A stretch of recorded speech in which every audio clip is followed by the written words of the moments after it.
σας, καλώς ήρθατε στο κανάλι μου. Πάμε σήμερα να φτιάξουμε υπέροχο φαγητό. Θα φτιάξουμε μελιτζάνες au gratin. Έτσι γίνεται φανταστικό, μπορεί να ταΐσει όλη την οικογένεια και είναι σχετικά φθηνό. Λοιπόν, μην ξεχνάτε να κάνετε κοινοποιήσεις στα βίντεο μου, να κάνετε γραφούλα στο κανάλι μου, ό,τι θέλετε να έρθετε στις ομάδες μας Μαγειρικές Απολαύσεις και Γιώργος Ζόλης Μαγειρικές Απολαύσεις. Γράψτε μου ένα σχόλιο αν σας άρεσε η συνταγή ή αφήστε μου μια καρδούλα γιατί με βοηθάτε πάρα πολύ με αυτό. Και τώρα πάμε να σας δείξω την εκτέλεση και τα υλικά. Έχω βάλει σε ένα μπολ νεράκι, θα βάλω μία κουταλιά και μισή αλάτι, θα ανακατέψω, θα αφήσω στην άκρη. Εδώ έχω δύο μεγάλες μελιτζάνες, είναι 600 γραμμάρια περίπου. Κόβουμε στη μέση και ξανά και εδώ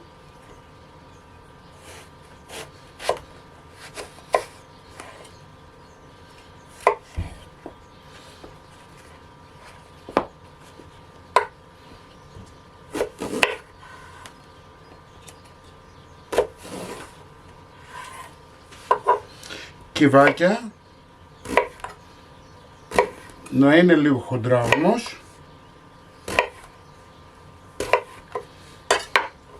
και τα ρίχνουμε στο νερό με το αλάτι. Τη μελιτζάνα τη βάζουμε στο νερό με το αλάτι για να ξεπικρίσει, εάν σε περίπτωση είναι πικρή. Εντάξει, ανακατεύουμε λίγο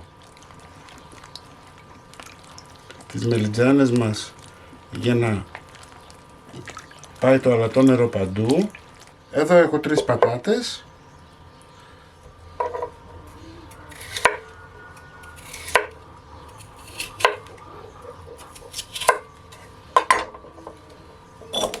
Και αυτές θα τις κόψουμε κυβάκια.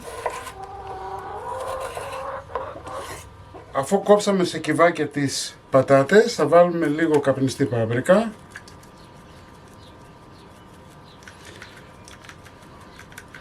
Ένα κουταλάκι του γλυκού, πιπέρι, ελαιόλαδο,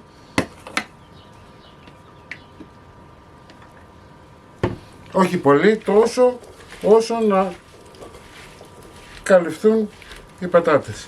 Έτσι γύρω στα 50-60 γραμμάρια. Εδώ έχω ένα ταψί με λαδόκολλα. Θα ραδιάσω τις πατάτες μου.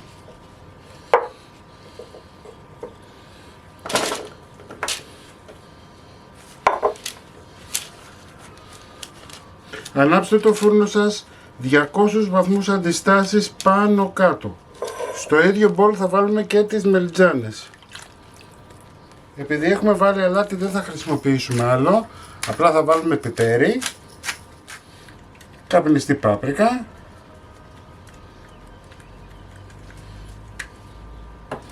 ελαιόλαδο,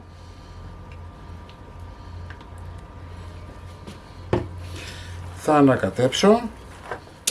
Θα βάλω τις μελιτζάνες μου στο ταψί και αυτές. Πάμε για ψήσιμο στους 200 βαθμούς αντιστάσεις πάνω κάτω. Έτσι θα μου βάλετε στην πρώτη τελευταία σχάρα το ταψί σας και θα το αφήσετε να ψηθεί μέχρι να φτιάξουμε μια ωραία σάλτσα. Σε ένα τηγάνι θα ανάψουμε τη φωτιά μας και θα βάλουμε ελαιόλαδο ή σαν να καλύψουμε τον πάτο του τηγανιού. Θα βάλω κρεμμύδι,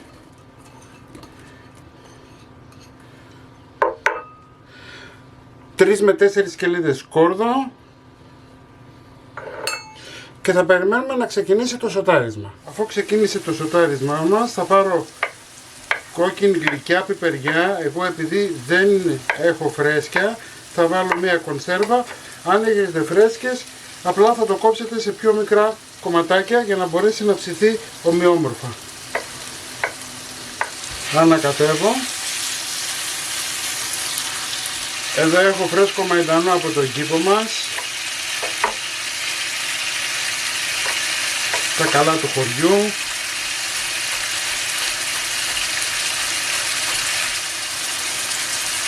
Θα το ρίξουμε και αυτό μέσα. Θα ρίξω πιπέρι. αλάτι, καπνιστή πάπρικα, ένα κουταλάκι του γλυκού, ανακατεύω, 2 κουταλιές της σούπας πελτέ,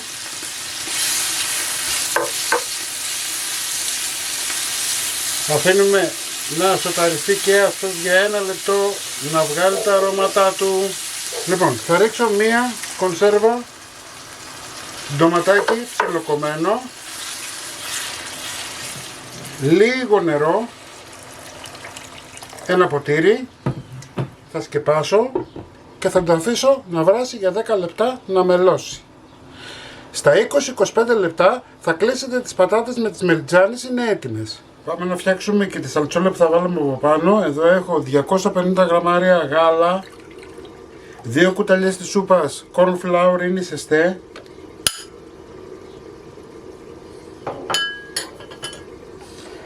ανακατεύω το γάλα να είναι παγωμένο, 5 μικρά αυγά ή 4 κανονικά,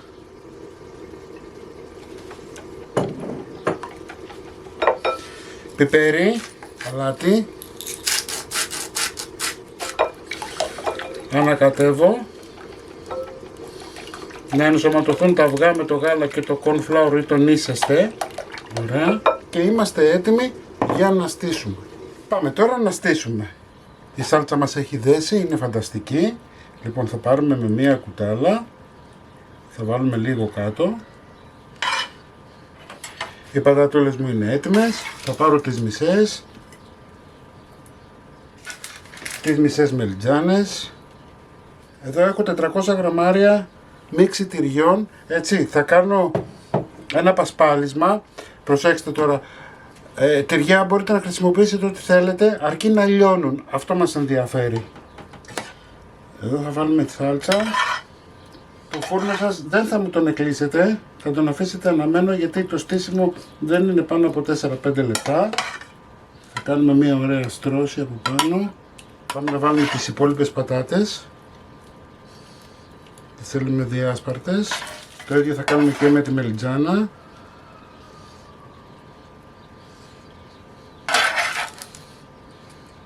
Προσπαθήστε οι μελιτζάνες σας να είναι περισσότερες από τις πατάτες.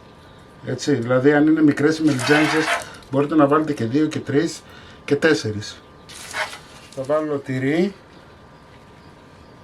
Όλα τα υλικά θα σας τα έχω γραμμένα στην περιγραφή του βίντεο και στο πρώτο σχόλιο. Έτσι, σε όλα μου τα βίντεο βάζω τα υλικά όλα και στην περιγραφή αλλά και στο πρώτο σχόλιο.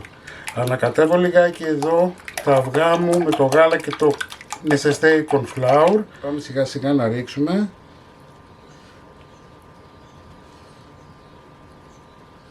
Μην το φοβηθείτε καθόλου, λόγω του αυγού θα σφίξει. Θα βάλουμε το υπόλοιπο τυρί έτσι από πάνω. Πάμε για ψήσιμο. 200 βαθμούς αντιστάσεις, πάνω κάτω. Έτσι, στην πρώτη τελευταία σχάρα από κάτω. Για 40 με 50 λεπτά.